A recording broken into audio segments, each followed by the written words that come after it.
बहुत समय पहले की बात है। एक समृद्ध और विशाल राज्य था, भरतपुर।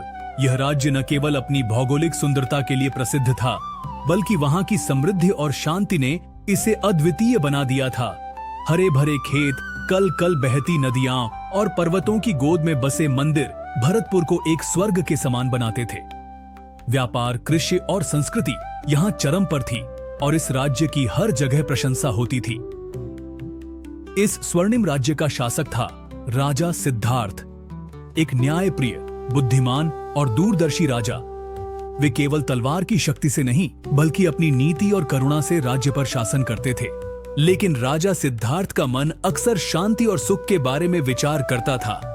वह सोचता था कि क्या एक अच्छा शासक होना ही जीवन का सर्वोत्तम उद्देश्य है? क्या प्रजा का सुख उसकी सबसे बड़ी जिम्मेदारी है? और क्या कुछ और है जो उसे अपनी जिंदगी में खोजने की आवश्यकता है?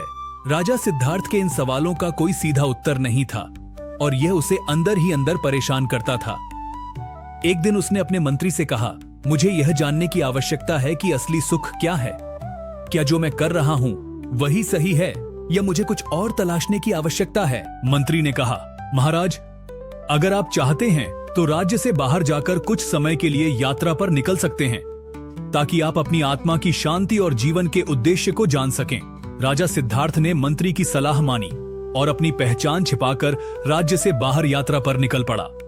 वह बिना किसी शाही वस्त्र के एक साधारण व्यापारी के रूप में यात्रा करने लगा। राजा सिद्धार्थ ने कई स्थानों पर यात्रा की और एक दिन वह एक छोटे से गांव में पहुंचा। वहां एक व्यापारी था जिसका नाम मिहिर था। मिहिर एक बहुत ही बुद्धिमान और अनुभवशील व्यक्ति था। उसने राजा सिद्धार्थ को देखा और उसकी आंतरिक बेचैनी को भांप लिया। मिहिर ने राजा से पूछा, तुम इतने चिंतित क्यों हो? क्या तुम अपनी जिंदगी से संतुष्ट नहीं हो? राजा सिद्धार्थ ने मिहिर को अपनी परेशानी बताई। मैं सोचता हूं कि मैं जो कर रहा हूं वह सही है या नहीं। क्या मेरी नीतियां और निर्णय सही हैं? क्या मेरे राज्य में लोग सच में खुश हैं या मुझे और कुछ करना चाहिए? मिहिर हंसते हुए बोला, तुम एक अच्छे शासक हो, लेकिन क्या तुमने कभी सोचा है कि वास्तविक सुख क्या है? क्या तुम्हें लगता है कि केवल अपनी प्रजा की भलाई से ही तुम्हें शांति मिलेगी? राजा सिद्धार्थ चुप हो गया। मिहिर ने फिर कहा, सुख और शांति केवल बाहरी चीजों से नहीं मिलती, यह तो भीतर से आती है। तुम्हारी प्रजा का भला करना सही है, लेकिन अगर तुम्हारा खुद का मन अशांत रहेगा तो तुम्हें सच्चा सुख कभी नहीं मिलेगा। मिहिर ने राजा सिद्धार्थ को एक छोटी सी शिक्षा दी। उसने कहा, देखो राजा, यह संसार एक यात्रा की तरह है। अगर तुम किसी उद्देश्य की ओर बढ़ते हो तो तुम्हें रास्ते में जो भी मिलता है वह तुम्हारा शिक्षक बन सकता है। तुमसे बेहतर लोग भी हो सकते हैं जो तुम्हें जीवन का सच्चा अर्थ समझा सकते हैं। लेकिन सच्ची शांति तब मिलती है जब तुम अपनी अंदर की आवाज को सुनने लगते हो। राजा सिद्धार्थ ने मिहिर की बातें ध्यान से सुनी और महसूस किया कि वह सच में सही कह रहा था।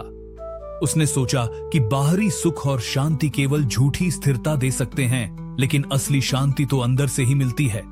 तभी मिहिर ने एक गहरी बात कही, तुम एक अच्छे शासक हो, लेकिन जब तक तुम अपने भीतर की शांति को नहीं समझ पाओगे, तब तक तुम्हारा राज्य कभी सच्ची शांति में नहीं रहेगा। राजा सिद्धार्थ ने मिहिर की बातों को ध्यान से सुना और उसका दिल छू लिया। उसने फैसला किया कि वह अब अपने राज्य की नीतियों में बदलाव लाएगा, ताकि हर व्यक्ति को भीतर की शांति और संतोष की खोज करने का अवसर मिले। कुछ समय बाद राजा सिद्धार्थ अपने राज्य लौट आया। उसने पहले से ज्यादा समझदारी और शांति के साथ अपना शासन चलाया। उसने अपने राज्य में एक नया आदेश जारी किया, जिसमें हर नागरिक को मानसिक शांति, आत्म मूल्यांकन और संतुलन की शिक्षा देने के लिए योजनाएं बनाई। उसने राज्य के हर गांव में आश्रमों का निर्माण कराया, जहां लोग आकर ध्यान और योग का अभ्यास कर सकते थे, ताकि वे भी अपने भीतर की शांति को पा सकें। राजा सिद्धार्थ ने यह सिखा कि शासक बनने का असली अर्थ केवल राज्य की भलाई से नहीं, बल्कि यह जानने से है कि हर व्यक्ति को भीतर की शांति और संतुष्टि की आवश्यकता है। जब लोग अपने भीतर शांति महसूस करेंगे, तभी राज्य में वास्तविक शांति और समृद्धि होगी। यह कहानी हमें यह सिखाती है कि बाहरी सुख और भौतिक समृद्धि से जीवन में असली शांति नहीं मिलती। सच्ची शांति और सुख अंदर से आते हैं। एक अच्छा शासक वही है जो केवल अपनी प्रजा का भला नहीं करता, बल्कि उन्हें भीतर की शांति की ओर भी मार्गदर्शन करता है। इस कहानी में राजा सिद्धार्थ ने यह सीखा कि एक राजा का कार्य न केवल बाहरी खुशियों की तलाश में होता है, बल्कि प्रजा को आत्मिक शांति की ओर भी प्रेरित करना चाहिए।